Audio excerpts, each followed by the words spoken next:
Hi, James Strong, Director of Vanity Fair.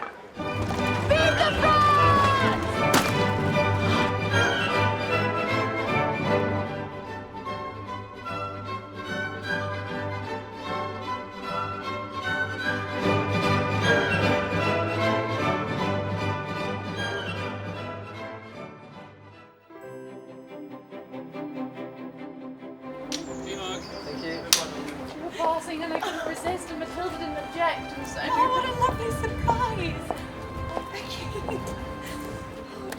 This was a very exciting adaptation of what obviously is a very famous classic English novel. So it was a great thrill after doing it at English A-level to kind of revisit the book and read this wonderful new adaptation that Gwyneth Hughes has put together. It's a wonderful story to get under the skin of, and I think from a cinematographic point of view, it allows for a stylistic interpretation and a level of confidence, and I think that's the level of confidence of Becky Sharp. Even when she has to hide, her vulnerabilities, we've tried to sort of marry that to the screen. Strong colours, colour psychology, contrast, in-camera gags, if you like, and a palette that echoes and reinforces her character, particularly from a subjective point of view. I think, Amelia, this gentleman is perhaps not your brother. No, this is George, of course. Oh, Miss Rebecca Sharp, my best friend from school. Mr. George Osborne, my best friend from forever. Heard a good deal about you, Mr. Osborne. The French mistress. My family fell upon hard times, but my mother was a Montmorency. She's only here for a week, and I so long for the two of you to love each other. And we will, Miss Sharp. Mr. Osborne? We shoot two cameras the whole time, so two camera crews, a camera operator, Roger Tooley, and then that's serviced in the background with two focus pullers, two assistant camera. We have a couple of trainees coming on board, and then a team of grips, and chippies and riggers. Hi there, my name's Sam Smith and I'm the focus puller. Here is the camera that's on the Steadicam, and then which I help build the Steadicam, but also I look after the whole of the camera basically to make sure it's all technically working properly. So the iris, the focus, and this is the zoom. So I manipulate this bit most of the time to make sure with this device here, which is a wireless control system, to make sure that the people are in focus when they need to be in focus. Here it says 12 feet, and so if the person walks from 12 feet to 4 feet, then it also, this corresponds to what it is on there. It's quite simple, but it's not always easy. Over the years there's been a few adaptations of Vanity Fair, so we wanted to try and do something that was different, modern and original, but also true to the spirit of the and the kind of text of the novel. May I play, mademoiselle? No, sir, you may not. But it's Rawdon. Oh, no, I have been dismissed, little sister. And a gentleman must always bow to the command of a lady. But will you be my secret messenger? I believe your charming governess dropped a picture of me and my brother. Give it back to her when she's not looking. Now, blow me a kiss to keep me going till dinner. For me, it's a story that still resonates today it sort of shows human beings' narcissism and vanity and the lengths to which people will go to climb higher in social circles. So for me, telling a story that's a very beautiful period drama, but at the same time has modern themes. All the girls adored her. And we thought her so exotic, Mama, with her wild hair and singing her little songs. Little orphan, all alone. Oh, silly thing would cry over a dead canary. Thank you. Like status and sort of the way we sort of rank people, I think it's quite similar. It's just we do it with a different platform now. We do it with social media or, we do it mostly over our phones or on laptops and stuff. And I think, then maybe they're doing it at balls and dinners and stuff. But yeah, I think it's just, because I don't think human nature really changes much, so just the time does. The ladies, they'll need a chaperone. Dad, Joss, you're the ones in need of a chaperone. At least until the departure of a certain young person with fire in her eyes. Pooh, nonsense. I've been working in the States for a while, and it was nice to...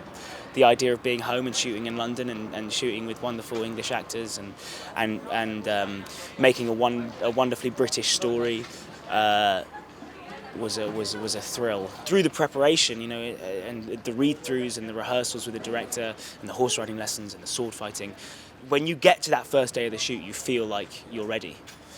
You feel like you're a bit closer to the character than you would have been if you hadn't gone through all of that. Shoulder, arms. Order, arms. Shoulder, arms. My name is Paul BIDDISS. I'm the Technical Military Advisor for Vanity Fair. I've worked on such productions as War and Peace, Jason Bourne 5, Transformers 5, Kingsman 2, Death of Stalin, Justice League. I've always said that being a military advisor is 60% research and 40% your experiences as a soldier, which you incorporate into the two. And then you have to do all your research from the battle, what dress was worn at the time. The uniforms changed constantly, especially around the Napoleonic era, and there was lots of different regiments that had different colours to their uniform.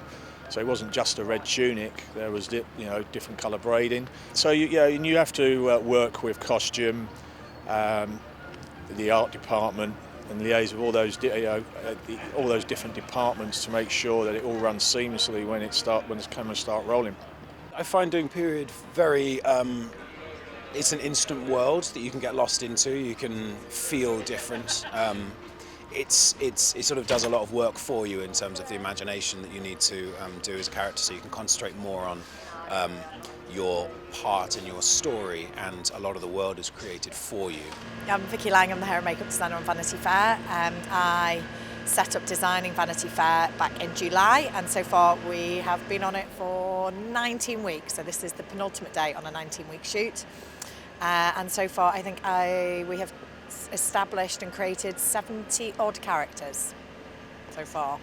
We have everything from soldiers to ball guests to amputees to children, so it's a big task, especially on a period drama. Oh, Mr. Jaws, promise to protect me. Take my hand, Miss Sharp, and we shall ascend into the heavens together. Bring up the rear, Osborne, would you? There's a good fellow. You're not nervous, are you, Sedley? Me? No, the idea. We're the luckiest people in the world. I mean, I feel like my costume does about 70% of the work. Because as soon as you're in a corset, you're like, huh, it adds to regency. And then the locations have been really, really beautiful.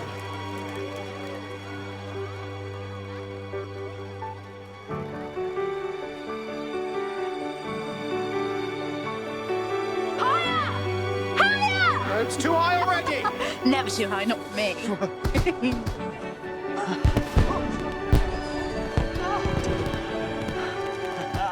on top of the world.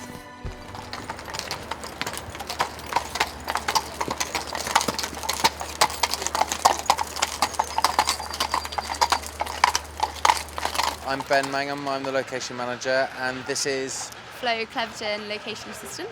anything not shot in a studio is us. So we have to find all the locations and make sure that we can get what we want as a production and the world can carry on with the real life, and so we don't make complete pains of ourselves. Is that fair enough? That's fair enough. My job on set is to be the go-between for the crew and our location. So all of Ben's negotiations before we get there, let the crew know about. Rules and regs. Rules and regs, and any last-minute requests that the crew need to fulfill. What Break those rules and regs. Yeah, break the rules and regs or create new ones.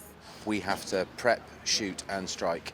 And so Flo will be with the shooting team, but there'll be someone jumping ahead, prepping, making sure that, let's say at Georgian Square, we're here today at Fitzroy, there's been residents' consultations, the parking's been moved, benches are removed, all of those sort of period stuff. Being location-based predominantly rather than having a sort of breakaway studio section, it's been a sort of a fantastic creative opportunity to get into as regarding the palette, the tones and textures, aligning those with a stylistic brief and the direction that James wanted to go in. Yes, we've lived here all our lives.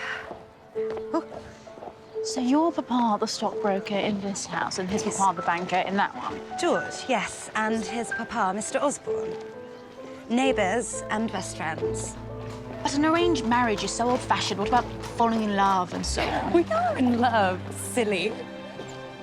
Ever since we were little children. I'd love my George if his father were a chimney sweep. It's love that matters, isn't it?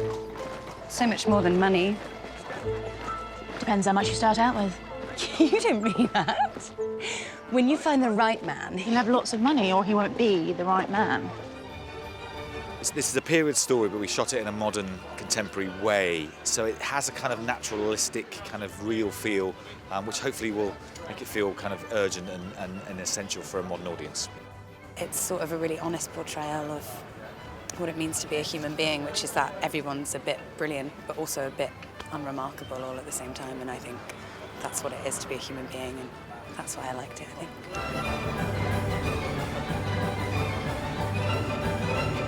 Yeah, it's the best job I've ever had, yeah.